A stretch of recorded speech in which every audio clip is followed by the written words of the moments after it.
The sky cracked open like a wound in reality. Clouds boiled as alien warships emerged from the darkness of space, their hulls gleaming with an eerie green glow. The world stood still as the invasion began, not with weapons of mass destruction, but with silence. No death rays. No explosions. No demands for surrender. Instead, sleek silver pods rained down from the sky, embedding themselves into cities, forests, and barren deserts alike. When the first hazmat teams approached, the pods opened, releasing a translucent mist. The end of the world didn't start with fire. It started with a breath. 2 days later, Fort Bragg, North Carolina.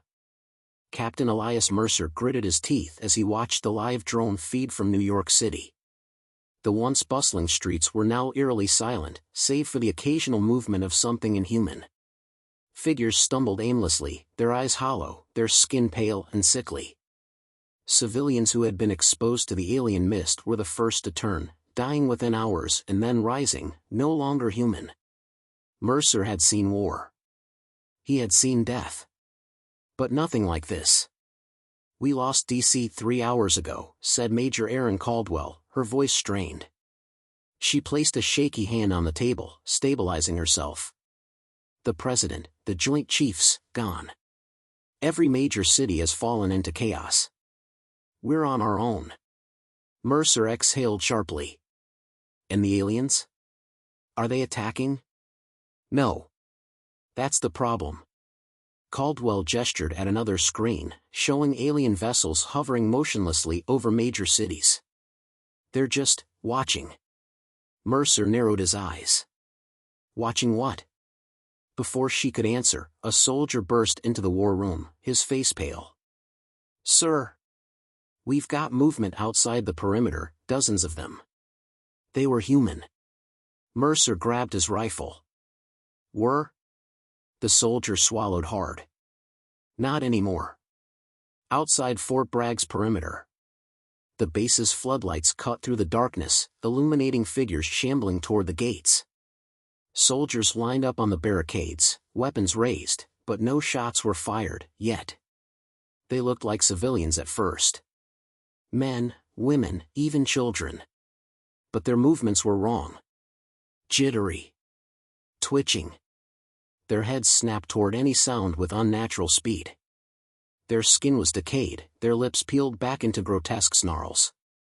One of the figures, a middle-aged man in a torn business suit, suddenly broke into a sprint. Then another. Then all of them. Fire. The night exploded with gunfire. Bullets ripped into the charging horde, but they didn't stop. Even those that fell quickly crawled forward, clawing at the ground, snarling like rabid animals. "Switch to headshots." Mercer roared. The tide of undead slammed into the outer fences, rattling the steel barriers. Fingers snapped as they clawed madly at the chain link, eyes rolling with mindless hunger. A soldier hesitated, staring at a zombified little girl pressing her tiny hands against the fence. She lunged, biting into his forearm through the gaps in the metal. He screamed. Mercer didn't hesitate. He raised his pistol and put a bullet through the girl's head.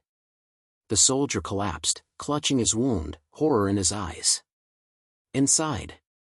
Now," Caldwell ordered, dragging the injured man back toward the base.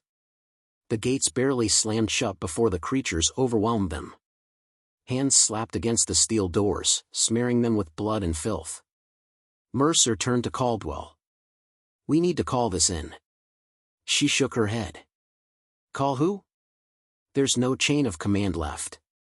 We are the response." A sickening realization settled over them. The world was not at war. It had already lost. And the enemy hadn't even begun to fight. The sound of fists pounding against steel doors was relentless. A grotesque chorus of moans echoed through the night as the undead pressed against the gates of Fort Bragg. Captain Elias Mercer gripped his rifle, staring at the writhing mass of former humans just beyond the barricades. The infection was spreading faster than they had anticipated. Inside the command center, Major Erin Caldwell worked frantically at the radio console, her fingers shaking as she cycled through dead frequencies. Static. Silence. Desperation. "We've lost contact with Fort Hood, Fort Carson, and Pendleton," she reported, turning to Mercer. "If anyone's still alive, they're not responding." Mercer ran a hand through his short-cropped hair. "So it's not just us. The whole damn country is falling apart." Caldwell's gaze darkened. "It's worse than that. We intercepted a transmission from NASA.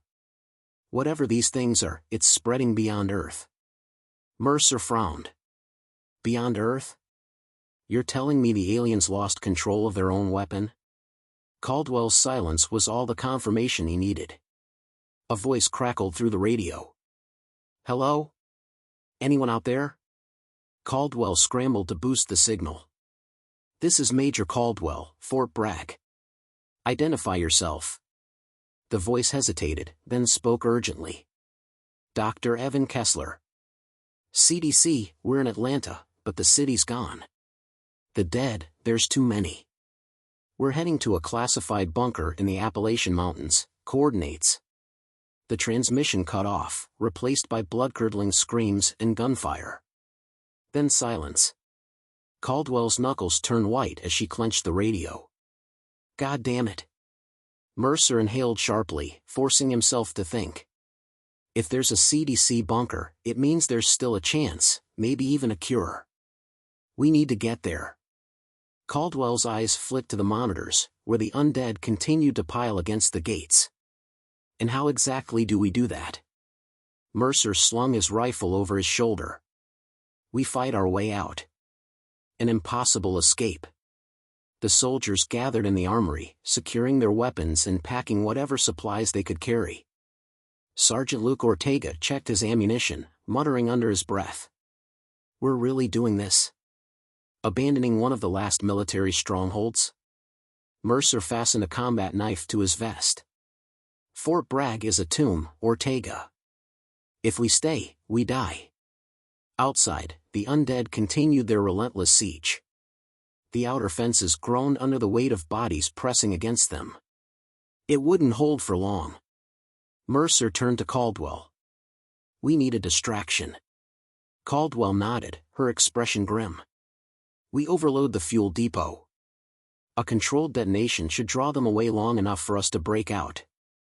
Ortega smirked. "I like the way you think, Major." The explosion.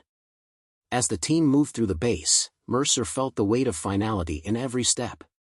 He had spent his entire career preparing for war. Now, he was preparing to run. They reached the fuel depot, where barrels of aviation fuel were stacked in neat rows. Caldwell set the charges, working quickly, her hands steady despite the chaos outside. A deafening boom shattered the night. Flames erupted into the sky, painting the base in a hellish glow. The horde reacted instantly, their guttural moans shifting to frenzied shrieks as they turned toward the fire. Mercer didn't wait. "Move! Now!" The team sprinted toward the motor pool, gunfire rattling as they cut down stray zombies in their path. A reinforced Humvee sat waiting, its engine idling. Ortega jumped into the driver's seat. "All aboard, last train out of hell." The moment the last soldier climbed in, Ortega floored the gas. The Humvee tore through the base, crashing through a side fence as the flames roared behind them. They were free. But the nightmare was far from over. The road to nowhere. The highway was a graveyard. Abandoned cars stretched for miles, some burned out husks, others filled with bodies. Smoke curled from distant fires, and the only sounds were the eerie howls of the undead. Caldwell checked the map. "We're 5 hours from the bunker if we don't hit a roadblock." Ortega grunted. "Considering the world just ended, I'd say that's a big if." As they maneuvered through the wreckage, Mercer scanned the horizon. Something felt off. The undead were everywhere, but there was something else, something worse. Then he saw it. A shadow passed over the road as an alien warship loomed above the city ruins. But it wasn't attacking. It was retreating. "What the hell?" Caldwell murmured. The realization hit Mercer like a gut punch. "They're running." Ortega laughed bitterly. You telling me these bastards invade our planet, unleash space plague zombies, and then bail? Caldwell stared at the ship. It means they can't control it. Mercer tightened his grip on his rifle. Then we're dealing with something even they fear. As the Humvee rumbled on, the truth settled over them like a death shroud. The aliens weren't Earth's conquerors. They were its first victims. And whatever horror they had unleashed wasn't just humanity's problem anymore. It was the universe's. The Humvee rumbled down the desolate highway, weaving between rusted husks of cars and the decayed remains of those who had never made it out. Smoke curled from distant fires, and the sky, once a sanctuary of stars, was now tainted with an eerie green glow. Inside the vehicle, tension coiled like a tightened spring. Sergeant Luke Ortega gripped the wheel, his knuckles white. Still can't believe it. They're running. Freaking aliens, the same ones that glassed half of Tokyo without breaking a sweat, just turned tail and ran. Major Aaron Caldwell adjusted the radio dials, listening to the static-laced silence. Because they lost control of their own weapon. Captain Elias Mercer exhaled sharply, staring out the window at the ruined landscape. Which means we have no idea what we're dealing with. Silence followed. No one had an argument for that.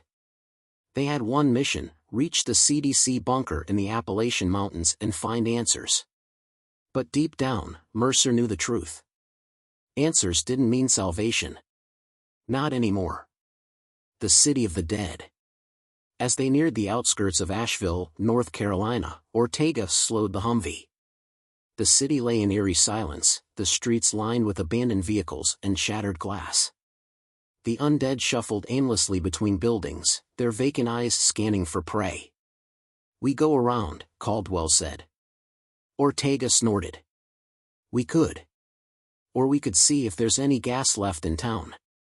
We ain't making it to the bunker on fumes. Mercer considered it. Supplies were running low.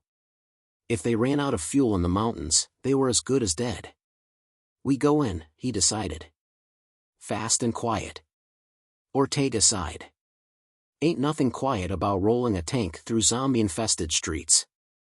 Still, he turned the wheel and guided the Humvee into the city.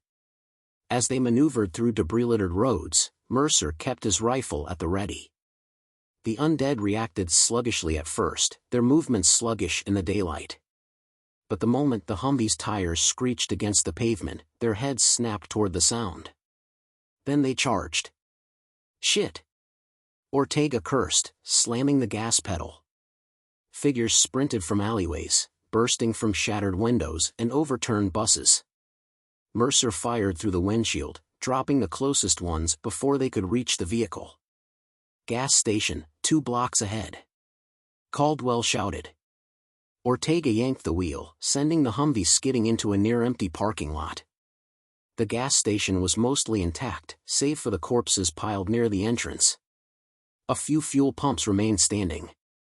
Mercer didn't waste time. Ortega, get the fuel. Caldwell, cover him. I'll clear the inside. They moved with practiced efficiency. Caldwell fired controlled bursts, dropping zombies as they emerged from the wreckage. Ortega grabbed a fuel canister and worked on siphoning gas. Mercer pushed into the gas station. Shelves were ransacked, and the stench of death clung to the air. A body lay slumped against the counter, its chest cavity hollowed out. Something was wrong. Mercer turned a corner and froze. A man in a shredded CDC uniform stood over a corpse, his back facing Mercer.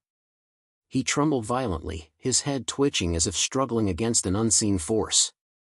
Then, in a grotesque motion, he shed his skin. Mercer's breath hitched.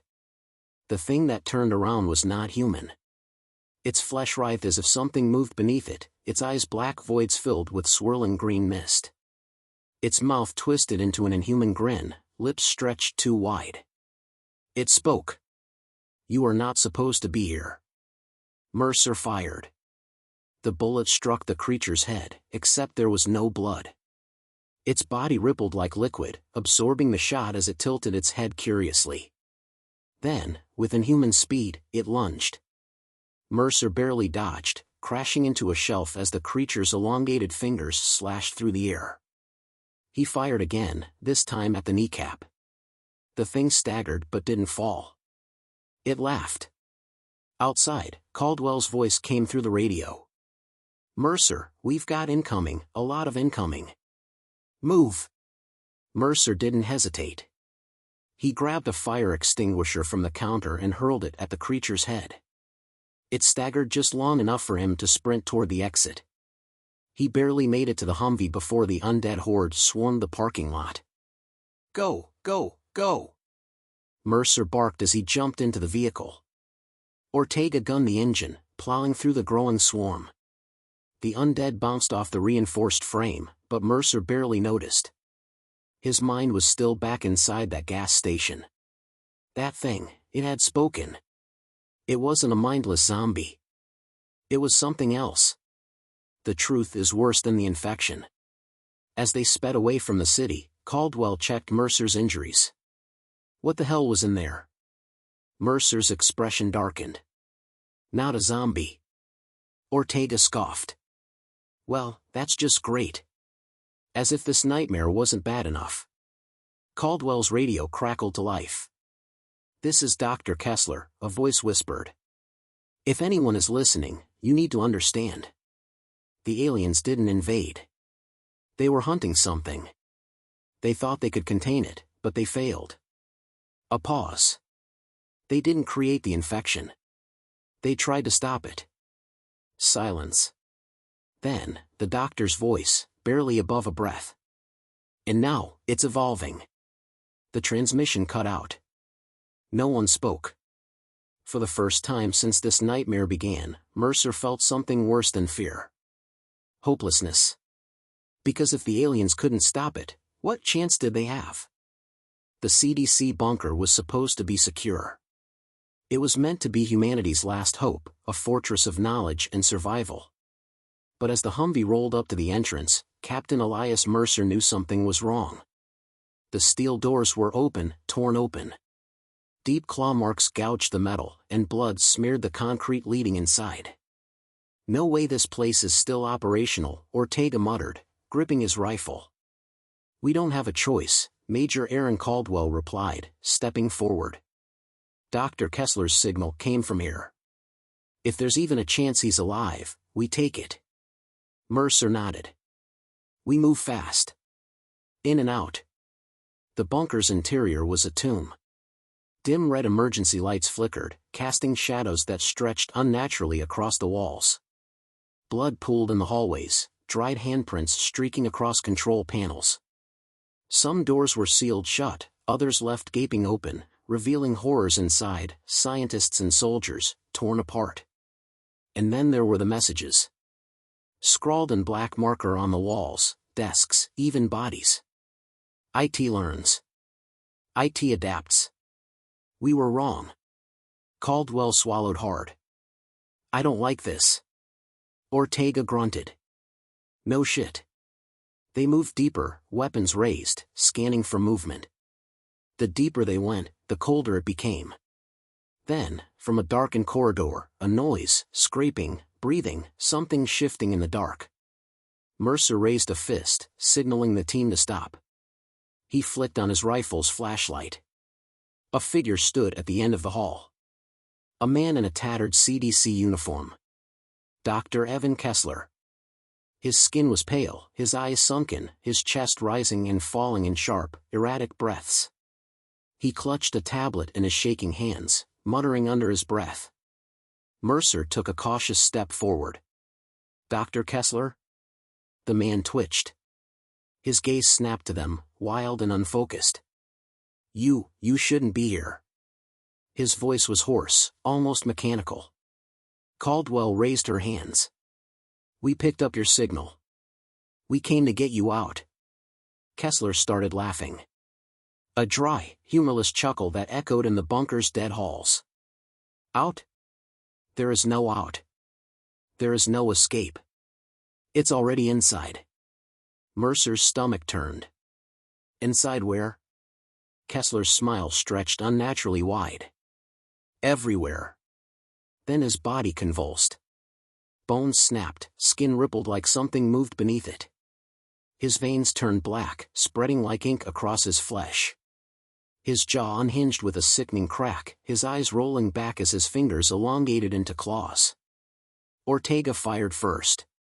A short burst of bullets tore into Kessler's chest, but he didn't fall. He laughed. Then he moved. Too fast, inhumanly fast. He lunged, knocking Ortega off his feet. Mercer and Caldwell fired, their shots tearing through him, but Kessler didn't bleed. His wounds sealed almost instantly, his body shifting like liquid. Mercer grabbed Caldwell, dragging her back as Ortega struggled beneath the creature. Then, with a guttural snarl, Kessler ripped out Ortega's throat. Blood sprayed the walls. Ortega gasped, eyes wide in horror as he collapsed. His rifle clattered to the floor. "Go!" Caldwell screamed. They ran. Mercer and Caldwell sprinted through the bunker, Kessler's monstrous laughter echoing behind them. The walls seemed to shift, warping as if alive. The air itself felt heavier, charged with something unnatural. Bursting into a stairwell, Mercer slammed the door behind them, jamming it shut with a steel rod. Silence. Then, from the other side, a whisper. "You can't run forever." Caldwell shuddered. What the hell was that? Mercer didn't answer. His mind was racing. Kessler wasn't just infected. He was something else. Something the aliens had been trying to stop. And Ortega. Mercer clenched his jaw. They didn't have time to mourn. The exit was close. They pushed forward, the bunker groaning around them as if the very structure resented their presence. Finally, they reached the surface, gasping in the open air. The night was eerily quiet. Caldwell wiped blood from her face. "What do we do now?" Mercer turned to her, his expression grim. "We find out how to end this. Whatever the aliens were trying to do, we need to finish it." A garbled transmission crackled through Caldwell's radio. A voice. Weak. Distorted. But unmistakable. It was Ortega. "Guys," his voice was layered, not just his, something else beneath it. I think I can still hear myself." A pause. Then, in a whisper, something other spoke through him. "We are coming." The signal cut. Caldwell's face drained of color. Mercer exhaled sharply, gripping his rifle. Things had just gotten worse. The Humvee sped down the dark highway, its tires screeching against the cracked asphalt. Captain Elias Mercer's hands gripped the wheel tight enough to turn his knuckles white.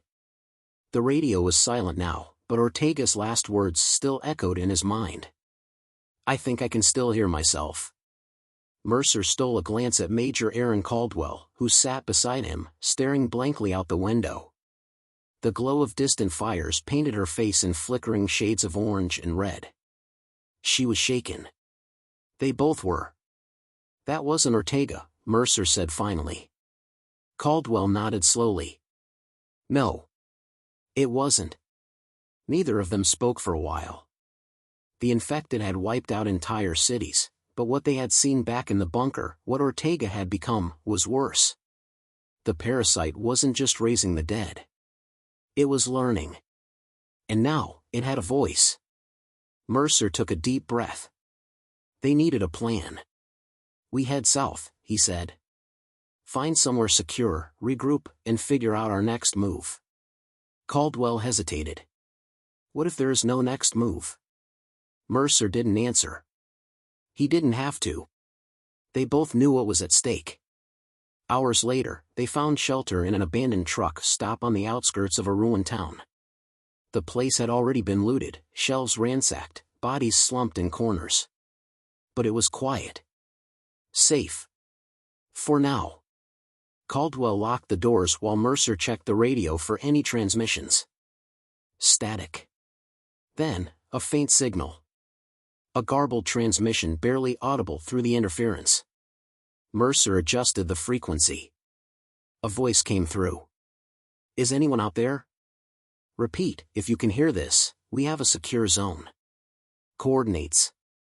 The message cut out. Caldwell leaned in. A secure zone? Mercer scribbled down what he could make out. Could be a trap. Could be real. It's a lead, she said. He nodded. We move at dawn. But as Mercer switched off the radio, a cold feeling settled in his gut. Something was wrong. That night, Mercer woke with a start. Something was in the room. His instincts kicked in instantly. He reached for his rifle, scanning the darkness. Then he saw Caldwell. She was sitting up, eyes wide, body rigid. Her hands trembled as she gripped her head, mumbling under her breath. Mercer moved closer. Caldwell? She flinched at his voice. Her breathing was ragged, her pupils dilated. I can hear them, she whispered. Whispering. Inside my head. Mercer's stomach twisted. He grabbed her wrist, checking for wounds. Nothing. No bites, no scratches. But she wasn't okay. Tell me what you hear, he said carefully. She clenched her jaw. Voices. Not words, thoughts. But they're not mine. She swallowed hard. It's the infection, Mercer. It's connected. Mercer's blood ran cold. That meant Ortega hadn't been lying. He really had still been in there. And whatever had spoken through him was speaking through Caldwell now. Morning came too soon. Caldwell looked exhausted, but she refused to stop moving. I'm fine, she insisted. We have to keep going. Mercer didn't argue. Not yet. They loaded up the Humvee and headed toward the coordinates from the radio. But 20 miles down the road, Caldwell gasped and clutched her head. Mercer slammed the brakes. Caldwell. Her breathing was sharp and uneven. Sweat dripped down her face. Then she spoke. But it wasn't her voice. You cannot run from us, Captain Mercer. The words sent a chill down his spine. Mercer grabbed her shoulders. Fight it, Caldwell. Her eyes flickered, her real voice breaking through. I'm trying. Then the other voice came back. We are everywhere. We see through you. We are already inside. Caldwell jerked violently, her hands clamping onto Mercer's wrists. He had to act fast. Mercer grabbed a roll of duct tape and tied her hands to the dashboard before she could attack. Her body shuddered, her breathing uneven. Then, finally, she slumped forward. Silence. Then, in a weak whisper, her real voice again, she muttered, Mercer, please. Mercer's hands tightened into fists. He didn't know how much time she had left. But he knew one thing for sure. The war wasn't just against the infected anymore. It was inside them now. And if he didn't find a way to stop it soon, there wouldn't be anything left to save. The Humvee rumbled through the dead landscape, its tires crunching over debris and bones. Mercer kept one hand on the wheel, the other gripping his rifle, his eyes flicking toward Caldwell every few seconds. She sat in the passenger seat, wrists still bound with duct tape, her breathing shallow. She hadn't spoken since last night. Not in her voice, anyway. Mercer clenched his jaw, forcing himself to focus. The coordinates from the radio were less than 20 miles ahead. If there was a safe zone, he had to get them there before it was too late. For Caldwell. For himself. For whatever was happening to them.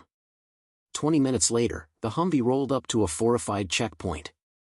Mercer slowed down. Razor wire lined the perimeter. Guard towers loomed overhead, and a rusted sign dangled from the fence. Camp Exodus, no entry without authorization. A figure emerged from the barricade, wearing scavenged body armor and holding a scoped rifle. He was young, maybe mid-20s, with a buzz cut and sharp, cautious eyes. Step out of the vehicle. Hands where I can see 'em. Mercer complied, raising his hands. I heard the broadcast. We need help. The man's eyes flicked to Caldwell, still slumped in the passenger seat. She infected? Mercer hesitated. Caldwell stirred. I'm fine, she rasped. The man tensed. That's exactly what an infected would say. Mercer stepped forward. She's not like the others. She's still fighting it. But if you've got doctors or scientists. She's a liability, the man snapped. We don't take risks. Mercer's grip on his rifle tightened. Neither do I. A tense silence. Then, another voice called from behind the barricade. Let them in. A woman emerged, mid-40s, with graying hair pulled back into a tight ponytail. She wore a lab coat over tactical gear, and despite the exhaustion in her face, her eyes burned with sharp intelligence. Mercer recognized her immediately. Dr. Helena Vaughn. Former head of the CDC's Bioweapons Division. She waved them through. We need to talk. Camp Exodus was more organized than Mercer expected. Rows of makeshift barracks lined the area, and a handful of survivors moved between them. Armed guards patrolled the perimeter. But the real heart of the camp was underground. Vaughn led them to a bunker beneath an old medical facility. The moment they entered, Mercer saw why. Glass-walled containment rooms lined the corridor, each housing infected individuals strapped to gurneys. Some were still, their bodies convulsing occasionally. Others watched, silent, calculating, their blackened veins pulsing. Caldwell tensed beside him. What the hell is this? Vaughn folded her arms. Research. Mercer narrowed his eyes. What kind of research? Vaughn gestured for them to follow. She led them into a small lab where monitors displayed brain scans, both human and something else. The infection isn't a virus, Vaughn explained. It's a neural parasite. It doesn't just control the body, it hijacks the mind. Caldwell flinched. I know. Vaughn studied her. You're hearing them, aren't you? Caldwell hesitated, then nodded. Vaughn's expression darkened. Then we don't have much time. She pulled up a different screen. We've been studying a sample we recovered from a downed alien craft. Their technology was biological, living machines, self-repairing tissue. We think they were trying to destroy the infection when they arrived. But they failed. Mercer exhaled. So it spread to them. Vaughn nodded. And now it's evolving. She turned to Caldwell. How much control do you still have? Caldwell's fingers curled into fists. I don't know. It's like whispers in the back of my head. Sometimes they get louder. Stronger. But I can push back. Vaughn's eyes gleamed with something like hope. That means there's still a chance. Mercer frowned. A chance for what? Vaughn's expression was unreadable. To fight back. That night, Mercer sat outside the bunker, staring at the ruined skyline. Caldwell sat beside him, her wrists finally freed. She rubbed at the marks left by the duct tape. Do you trust her? She asked. Mercer exhaled. I don't trust anyone anymore. Caldwell nodded. Good answer. A moment of silence. Then Caldwell shuddered. Mercer turned to her. What is it? Her face was pale. They're watching. Mercer scanned the darkness. Who? She swallowed hard. Not here. Out there. Everywhere. Her voice trembled. They know we're trying to stop them. A static-filled voice crackled through Mercer's radio. But it wasn't human. You believe you have a choice. Mercer's blood turned to ice. Caldwell's breathing quickened. Mercer. The voice on the radio laughed. But the war is already over. The transmission cut. Mercer shot to his feet, scanning the perimeter. His gut told him one thing. The infection wasn't just spreading. It was hunting them now. And it was closer than they thought. The camp's alarms blared, a high-pitched wail that shattered the silence of the night. Mercer was already on his feet, rifle raised, scanning the darkness beyond the barricades. Caldwell clutched her head, her breaths coming in short, panicked gasps. "They're here," she whispered. "They found us." Mercer grabbed his radio. "Vaughn! What's happening?" Her voice crackled through. "Perimeter breach. They're coming from all sides." Mercer didn't wait for orders. He sprinted toward the main gate, Caldwell close behind. Survivors scrambled, some grabbing weapons, others running for shelter. The floodlights flickered as the generators struggled under the strain. Then Mercer saw them. The infected.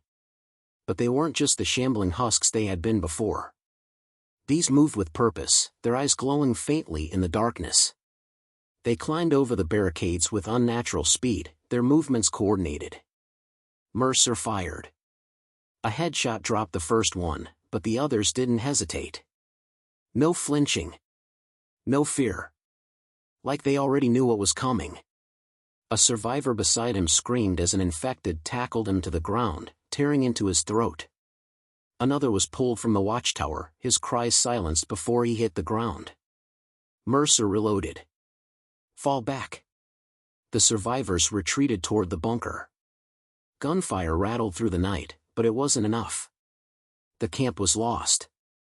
Inside the underground lab, Vaughn was already preparing to evacuate.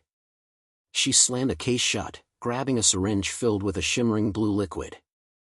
Mercer stormed in, Caldwell right behind him. "Tell me you have something." Vaughn nodded. "A prototype. Not a cure, but a suppressant. It might give us time to figure out the rest." Caldwell's hands trembled. "I can feel them, inside me. They're stronger now." Vaughn turned to her. "Then you'll be the first test subject." Caldwell's eyes widened. "What?" Mercer stepped between them. "Wait. You don't know what that stuff will do."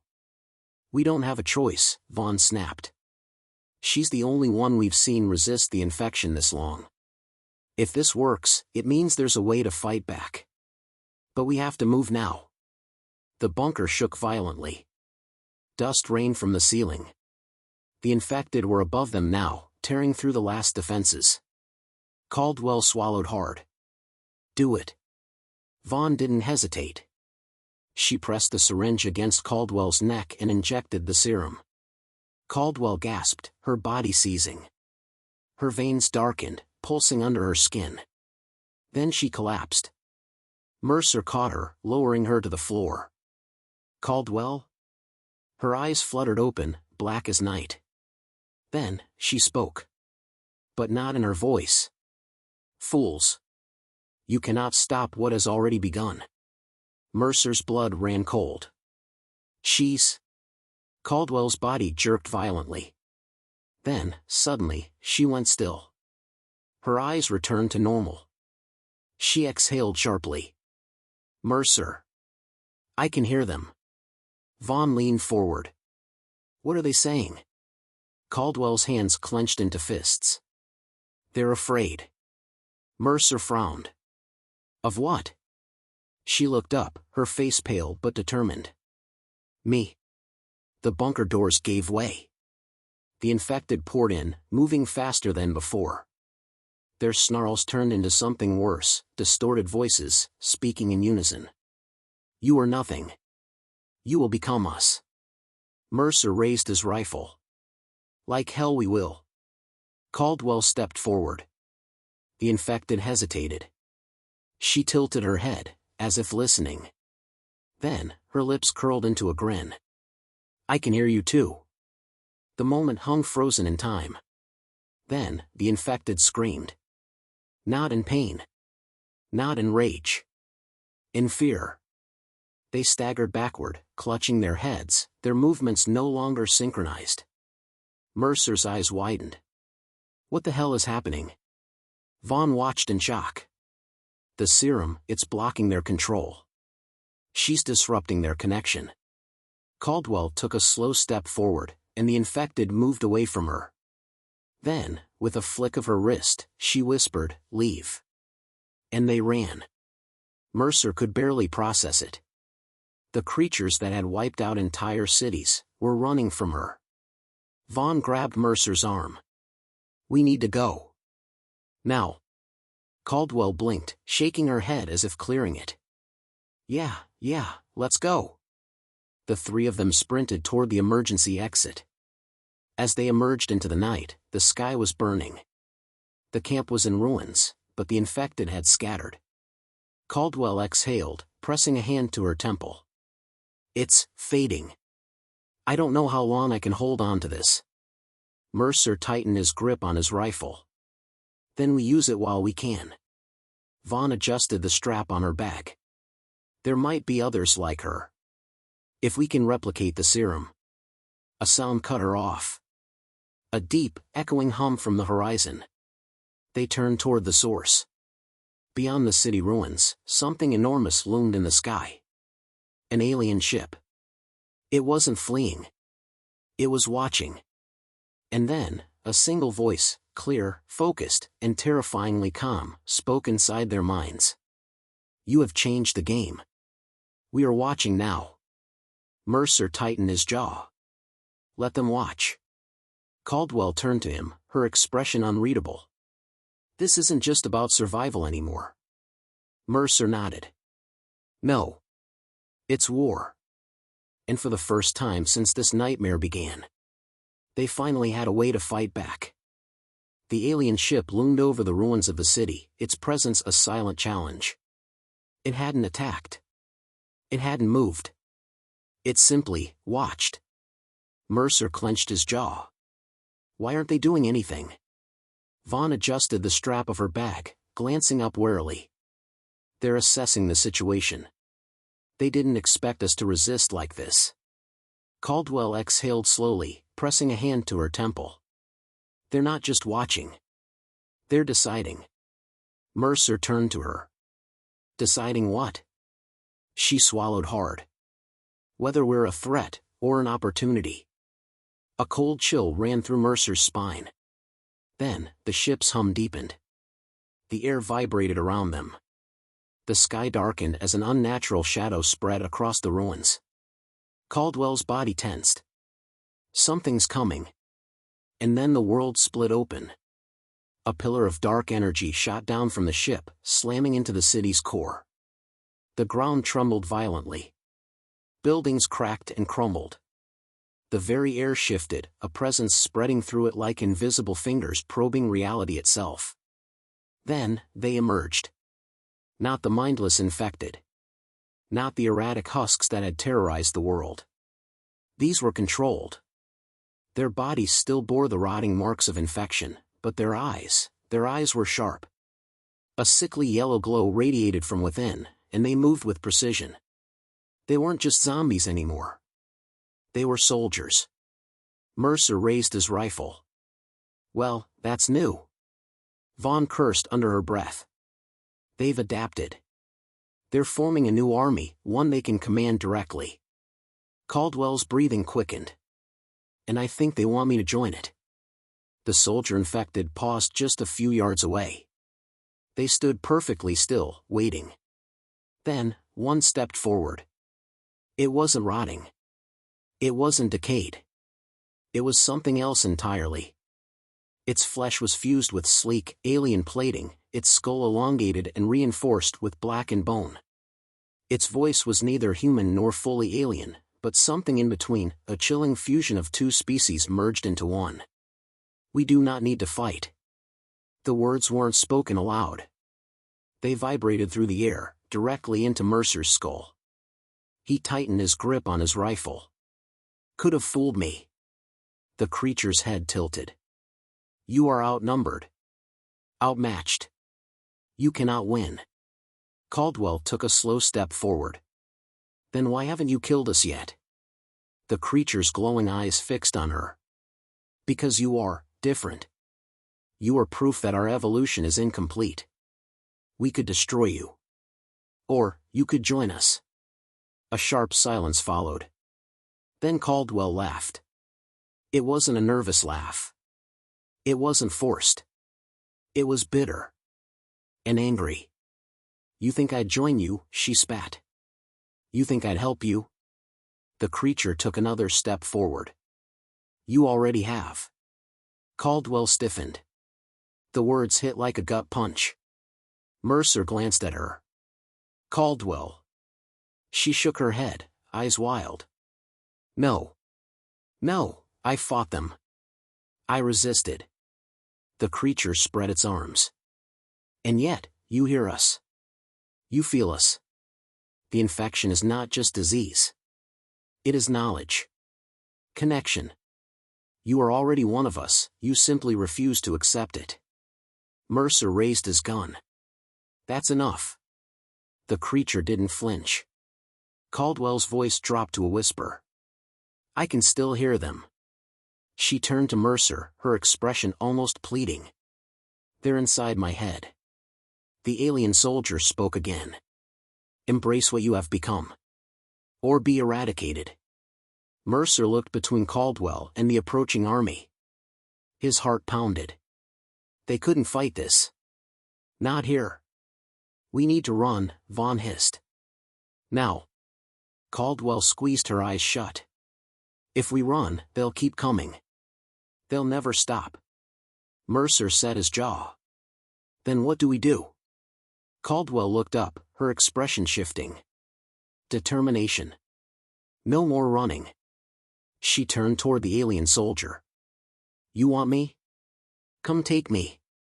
Then, before anyone could stop her, she stepped forward, right into the army's grasp. Mercer lunged forward. Caldwell. She spun back, locking eyes with him one last time. Get Vaughn out of here. Finish the serum. Win this war. Before Mercer could grab her, the energy surrounding the infected pulled her in. She vanished. The alien soldier turned its glowing eyes toward Mercer and Vaughn. You have been given mercy. Leave now. Mercer's fists clenched. Every instinct screamed to fight. To stay. But Caldwell had made her choice. And if he stayed, he'd die for nothing. With one last glare at the creature, he turned and ran. Vaughn was already ahead, sprinting toward an abandoned transport. The infected didn't follow. They had already won this battle. But the war wasn't over. They drove through the ruins, dust and ash swirling around them. The alien ship remained in the sky, silent. Watching. Mercer gripped the steering wheel, his knuckles white. Vaughn broke the silence. She bought us time.